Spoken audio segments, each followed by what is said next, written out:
విశాఖ జిల్లా పద్మనాభం మండలంలో విద్యార్థులతో వెళ్తున్న స్ప్రింగ్ ఫీల్డ్ స్కూల్ బస్సు ప్రమాదానికి గురైంది.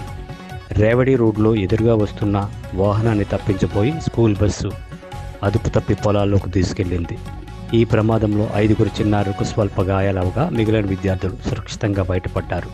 ఈ ప్రమాదం జరిగే సమయానికి బస్సులో 40 మంది విద్యార్థులు ఉన్నట్లు తెలిపారు. అటుగా వెళ్తున్న స్థానికులు విద్యార్థులు రక్షించారు. విద్యార్థుల్లో కొంతమందిని ఆటోలో తరలించగా మరికొంతమంది విద్యార్థులను వారి బంధువులు తీసుకెళ్లారు.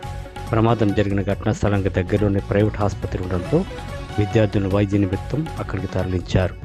పెద్ద ప్రమాదం తప్పడంతో విద్యార్థుల తల్లిదండ్రులు, స్కూల్ యాజమాన్యం ఊపిరి పీల్చుకున్నారు. సమాచారం అందుకున్న పోలీసులు, తల్లిదండ్రులు ఘటనా స్థలానికి చేరుకున్నారు. ప్రమాదానికి గల కారణాలపై పోలీసులు దర్యాప్తు చేపట్టారు.